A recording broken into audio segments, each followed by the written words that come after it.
He had been trying to figure out what to do that day. He said, oh, you know what? I think that south side of Castleton's gonna be clear. I'm just gonna hike up there and take the paraglider off it. I remember just being like, seems a little windy. And he said, no, I think it's fine.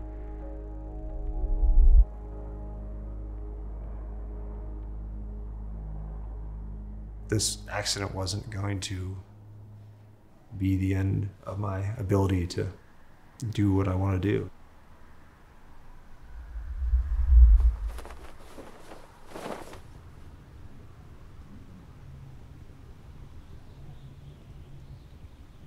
Those first couple seconds are just magical. Diving at the ground, you're stretching your wings. Those are just kind of the moments I live for. My name is Ian Mitchard. I live in Moab, Utah.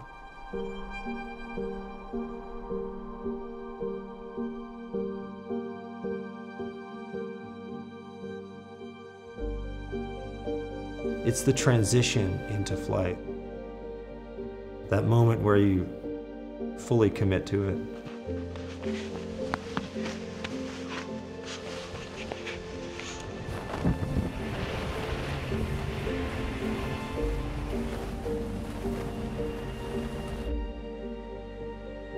It's almost like the definition of freedom, really. Whether it's skydiving, paragliding, jumping off a cliff without a wingsuit on, or with a wingsuit. It's just always been such a amazing experience for me. Have a good one, my friend. But that all changed when I had my accident.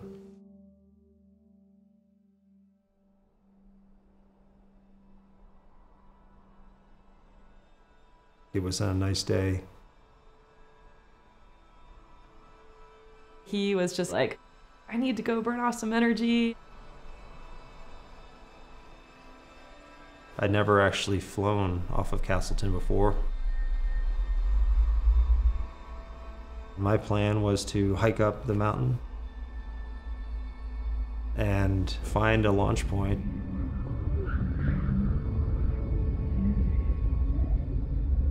The wings seemed to be inflating pretty well. I thought I had enough altitude to do a turn. The turn was going well at first, and then instantly it started to drop out of that lift. Immediately I realized that I was not going to make the turn. And at this point I was deep into the spiral. I knew I was going to hit, and I was going to hit pretty hard. I just tried to do whatever I could, which was put my feet out in front and try and do a parachute landing fall. And I collided with the ground. I basically just tried to roll over my legs, but the impact was so forceful that even with that attempt to dissipate the force, my feet just got destroyed. And it also, that force reverberated through my legs, then compressed my lower spine. The pain was almost instantly terrible. I distinctly remember feeling inside of my shoes bones moving around independently. My feet felt like they had just been pulverized. But I seemed to have this lucid thought process that I need to keep it together and I need to get the rescue started right now. I had an inReach on me, which is a satellite device. You can hit a button and it'll immediately send an SOS signal. I heard the helicopter blades spinning and coming up over the Porcupine Rim.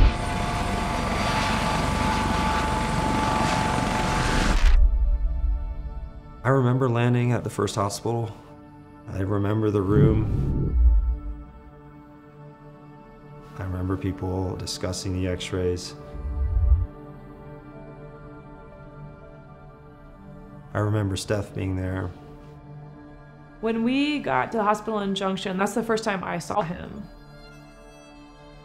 I was like, oh, this is bad. The level of his injuries was so dramatic, and everyone just continuously said that. People were like, we don't see injuries like this. They were at a loss for what to do. This is so beyond the level of the hospital in Junction. He just needs to be in Salt Lake. They initiated another airlift to Salt Lake City. I think I was in the ICU for maybe a day or so before they got the surgery scheduled for my feet.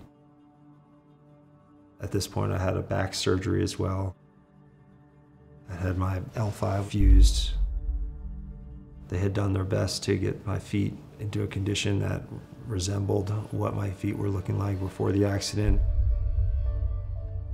I remember being told that it was going to be a recovery that would barely get me back to walking, if that. They specifically said normal went out the window when I hit the ground. And I was not going to be able to return to that kind of lifestyle that I had known before.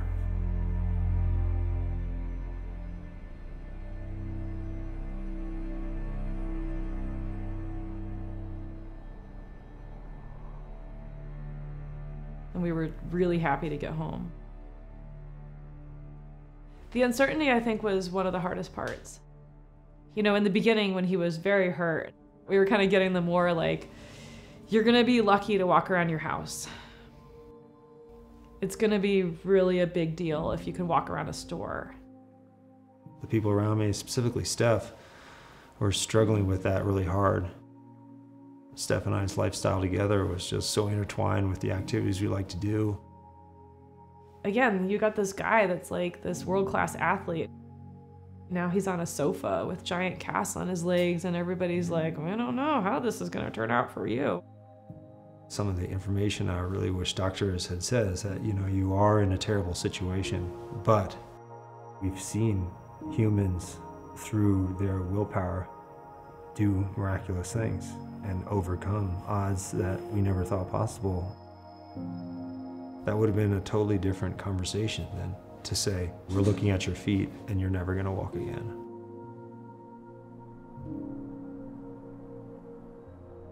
I guess I was just refusing to believe what they're saying in terms of me getting back to normal. As soon as they started to say, like, well, this is what you should expect for the rest of your life, I just shut that down.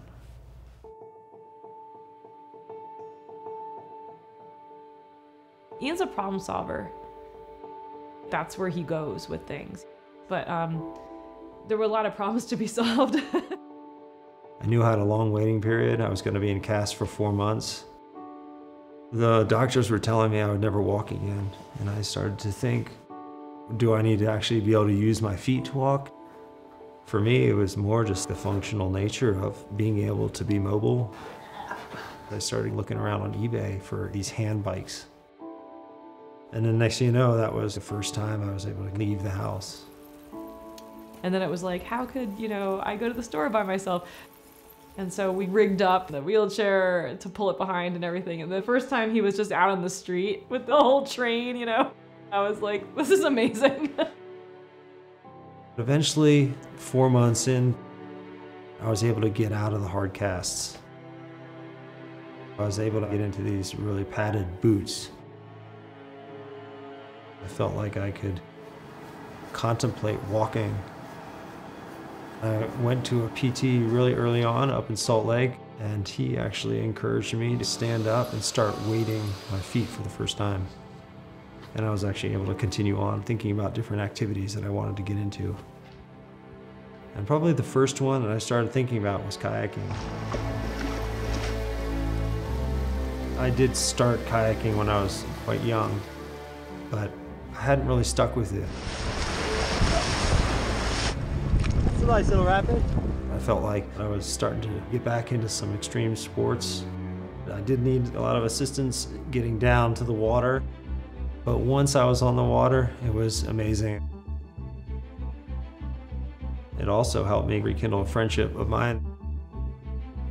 After the injury, we started paddling together because it didn't involve him being on his feet. I remember calling him like, well, dude, you don't need your feet to kayak.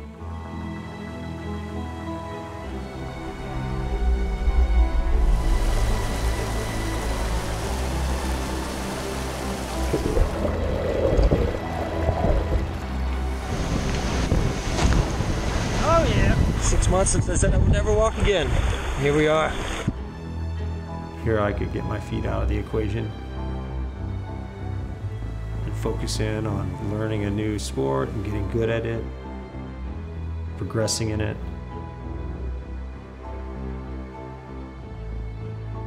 I was back doing a sport as if I wasn't injured.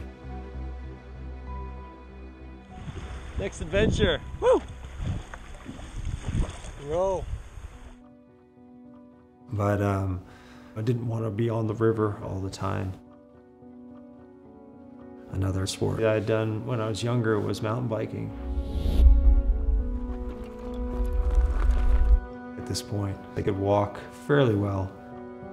I could take several steps. So mountain biking was possible.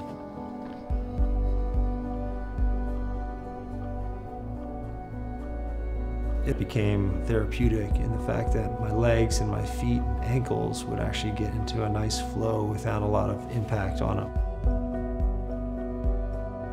I could just go out and enjoy an activity without really having to think about the fact that walking hurt me. On the mountain bike, that kind of started to fade away.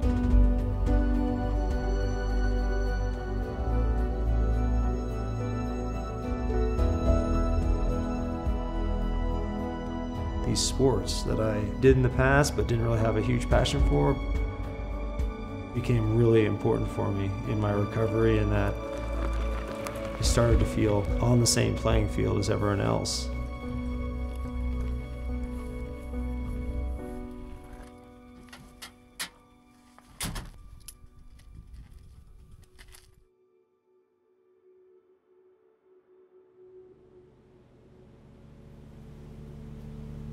Exercise is by far the #1 need in my life in order for me to calm my mind.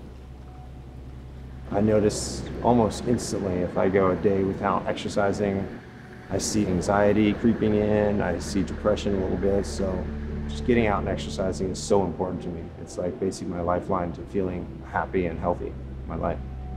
I actually was the person that was really pushing to swim as soon as I possibly could. I've seen the power of swimming throughout my entire life, so I knew that it had just such an amazing effect on loosening up, stretching your muscles. I think swimming is a little bit like flying to me. It's like you glide through the water. So as soon as I felt ready, I kept on just kind of pushing harder and harder with the swimming, because it was such an amazing experience that helped me get back to something that I used to love to do.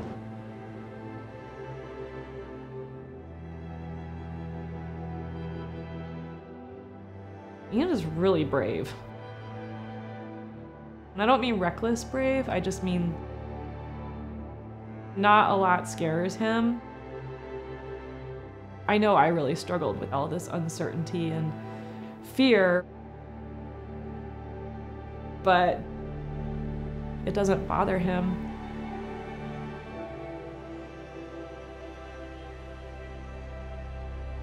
Things were really not going the way the doctors had predicted.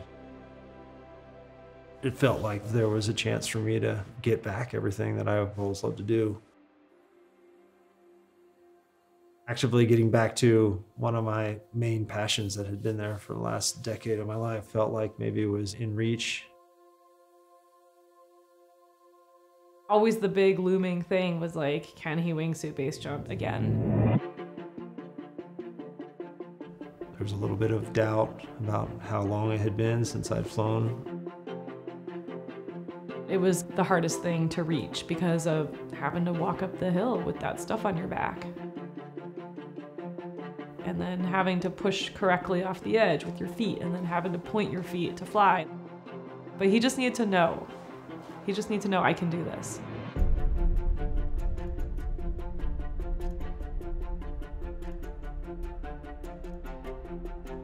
That was a pretty nervous experience for me.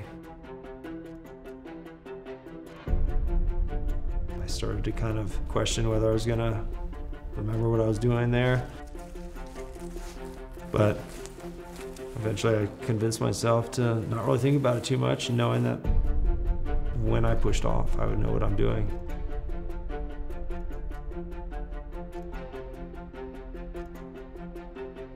And that's exactly what happened. I kind of shut down and took a deep breath.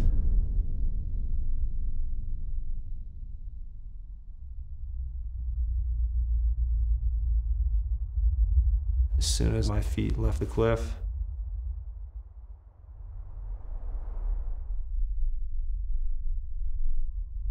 everything started clicking again.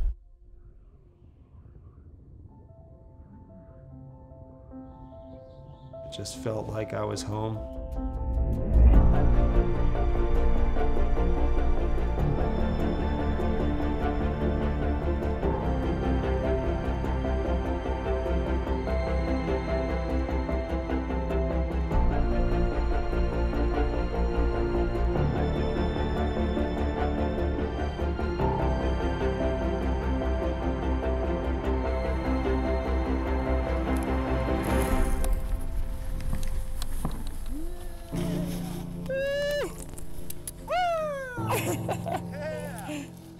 I was overcome with joy at that moment.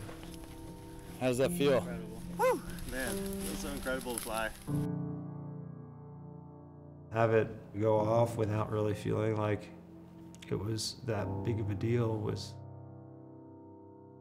kind of really a huge deal.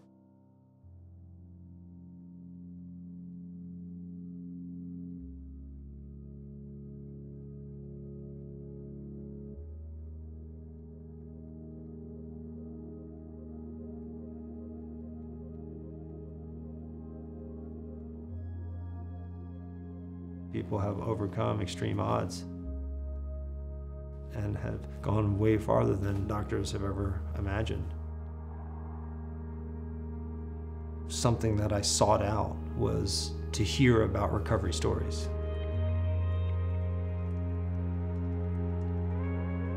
Because sometimes you have some terrible things happen to you.